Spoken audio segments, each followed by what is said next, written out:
दिल्ली का दंगल अब किसानों का मंगल, किसानों पर दाव, केजरीवाल का नया कार्ड। भगवंत मान के बचाव में उतरे केजरीवाल, पंजाब सरकार का बचाव, बीजेपी से टकराव।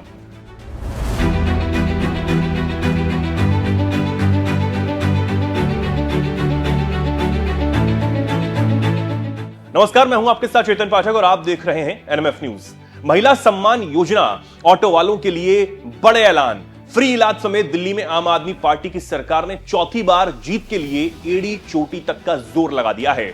समाज के हर वर्ग को साधने में केजरीवाल कोई कोर कसर नहीं छोड़ रहे। एक के बाद एक कई ऐलान पार्टी की ओर से किए जा रहे हैं। दिल्ली की इस सियासी लड़ाई में अब किसानों पर दांव की बारी है। आम आदमी पार्टी का अगला दांव किसानों पर भी हो सकता है। इसका संकेत खुद पूर्व मुख्यमंत्री अरविंद केजरीवाल ने दिया है। दरअसल अरविंद केजरीवाल ने 3 साल पहले खत्म हो चुके कृषि कानूनों का न केवल जिक्र किया बल्कि इनके सहारे बीजेपी को आईना दिखाने की भी कोशिश की। केजरीवाल ने पंजाब के किसानों का सहारा लेकर एक तीर से कई निशाने साधे हैं। उन्होंने आरोप लगाया कि बीजेपी की मंशा 3 काले कानूनों को वापस लाने की है। सरकार उन्हें दोबारा से लागू करने की तैयारी भी कर रही है।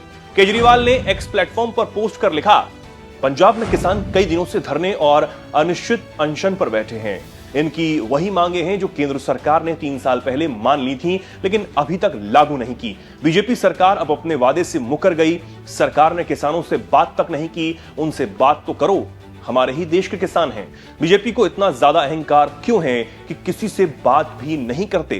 पंजाब में जो किसान अनशन पर बैठे हैं, भगवान उन्हें सलामत रखे, लेकिन अगर उन्हें कुछ होता है तो इसके लिए बीजेपी जिम्मेदार होगी। देश भर के किसानों की जानकारी के लिए मैं बता दूं कि जो 3 काले कानून केंद्र ने 3 साल पहले किसानों के आंदोलन की वजह से वापस ले लिए थे, उन्हें पॉलिसी कहकर केंद्र सरकार पिछले दरवाजे से दोबारा लागू करने की तैयारी कर रही है। इस पॉलिसी की कॉपी उनके विचार जानने के लिए केंद्र ने सभी राज्यों को भेजी है। दरअसल दिल्ली की सियासत में किसानों का चैप्टर अचानक नहीं जुड़ा। इसकी शुरुआत कृषि मंत्री शिवराज सिंह चौहान की एक चिट्ठी से हुई जो उन्होंने दिल्ली के मुख्यमंत्री आतिशी को लिखी थी। चिट्ठी में शिवराज सिंह चौहान ने लिखा, दिल्ली सरकार केंद्र की ओर से जारी किसान कल्याणकारी योजनाओं को लागू नहीं कर रही, जिससे किसान भाई बहन इनके लाभ से वंचित हो रहे हैं। मैंने पहले भी आपको पत्र लिखकर दिल्ली के किसानों की समस्याओं के बारे में बताया, लेकिन ये चिंता का विषय है कि आपकी सरकार ने इन समस्याओं का कोई समाधान नहीं किया है। उन्होंने आरोप लगाया कि आम आदमी पार्टी की सरकार किसानों के प्रति बेहद उदासीन है। किसानों के लिए दिल्ली सरकार में कोई संवेदना नहीं है। 10 वर्षों से दिल्ली में आम आदमी पार्टी की सरकार है, लेकिन पूर्व सीएम केजरीवाल ने हमेशा किसानों के साथ केवल धोखा किया। आतिशी को लिखी चिट्ठी में कृषि मंत्री शिवराज सिंह चौहान ने आरोप लगाया कि आम आदमी पार्टी सरकार दिल्ली में किसानों से ज्यादा रेट में बिजली बिल वसूल कर रही है। कृषि मंत्री के इन आरोपों पर सीएम आतिशी भी चुप नहीं रही। उन्होंने पलटवार करते हुए कहा, बीजेपी का किसानों के बारे में बात करना वैसे ही है जैसे दाऊद अहिंसा पर प्रवचन दे रहा हो। जितना बुरा हाल किसानों का बीजेपी ने किया उतना कभी नहीं हुआ। पंजाब में किसान आमरण अनशन पर बैठे हैं। बीजेपी राज में किसानों पर गोलियां लाठियां चलाई गईं। 1 साल तक हिंदुस्तान के अन्नदाता किसानों को गुलाम की तरह दिल्ली की सड़कों पे, दिल्ली के आसपास बॉर्डर पे दुश्मनों की तरह ट्रीट किया। उनको पाकिस्तानी कहा, उनको खालिस्तानी कहा, उनके ऊपर गोलियां चलाई, लाठियां चलाई, आंसू गैस के गोले छोड़े।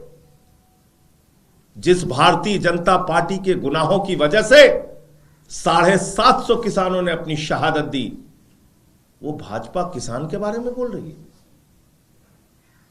जिस भारतीय जनता पार्टी और नरेंद्र मोदी जी की सरकार की वजह से एमएसपी कानून आज तक लागू नहीं हुआ और अभी भी किसान पंजाब के अंदर डल्लेवाल जी अनशन पर बैठे हुए हैं, आमरण अनशन पर बैठे हुए हैं। जिस पार्टी भारतीय जनता पार्टी की वजह से महाराष्ट्र का किसान आत्महत्या करने के लिए मजबूर है। आतिशी के बाद अब अरविंद केजरीवाल ने भी बीजेपी को घेरने का मौका नहीं छोड़ा है। अरविंद केजरीवाल ने कृषि कानूनों की वापसी का आरोप लगाते हुए नई बहस को जन्म दे दिया। इससे अंदाजा लगाया जा रहा है कि दिल्ली के चुनावी दंगल में किसानों के नाम की रोटी भी खूब सेकी जाएगी। वहीं किसानों पर कृषि मंत्री शिवराज सिंह चौहान और आम आदमी पार्टी के बीच ये वार पलटवार यही नहीं रुका। शिवराज सिंह ने एक बार फिर जवाब दिया, लेकिन इस बार उनका अंदाज थोड़ा शायराना था। उन्होंने एक्स प्लेटफॉर्म पर पोस्ट पर एक शायरी के साथ लिखा, तू इधर उधर की बात न कर, ये बता कि काफिले क्यों लुटे। शिवराज ने पूछा, आखिर क्यों केंद्र सरकार की किसान हितैषी योजनाओं को आप सरकार ने दिल्ली में लागू करने से रोका है? क्यों दिल्ली के किसान भाई बहनों की परेशानी से आपको फर्क नहीं पड़ता? किसान कल्याणकारी योजनाओं का फायदा आम आदमी पार्टी दिल्ली के किसानों को क्यों नहीं देना चाहती? आखिर क्यों आम आदमी पार्टी दिल्ली के किसानों के प्रति इतनी संवेदनहीन है? हालांकि शिवराज के पोस्ट में कहीं भी केजरीवाल के कृषि कानूनों की वापसी के आरोप का कोई जवाब नहीं दिया गया। इसे इधर उधर की बात कहकर टाल दिया गया। वहीं दिल्ली में चुनाव से पहले एक एक कर कई ऐलान कर चुकी आम आदमी पार्टी की सरकार अब किसानों को भी साधने की ताक में है। वहीं पंजाब में किसानों के धरने के बाद आम आदमी पार्टी की भगवंत मान सरकार भी सवालों के घेरे में आ चुकी है। खासकर किसान नेता जगजीत सिंह डल्लेवाल की तबीयत खराब होने के बाद मान सरकार पर किसानों की अनदेखी के आरोप लग रहे हैं। यहां तक कि सुप्रीम कोर्ट ने भी सरकार को फटकार लगाई। ऐसे में केजरीवाल नहीं चाहते पंजाब में आम आदमी पार्टी की छवि का खामियाजा दिल्ली में उन्हें भुगतना पड़े। वे मान सरकार को तो बचा ही रहे हैं, साथ ही उन्होंने किसानों का पूरा मैटर ही बीजेपी की ओर मोड़ दिया है और कृषि कानूनों की वापसी का आरोप लगाकर बीजेपी के लिए नए मुद्दे को भी हवा दी है। बहरहाल इस पूरे मामले पर आप क्या सोचते हैं, हमें कमेंट करके जरूर बताएं और ऐसे ही देखते रहें एनएमएफ न्यूज। नमस्कार।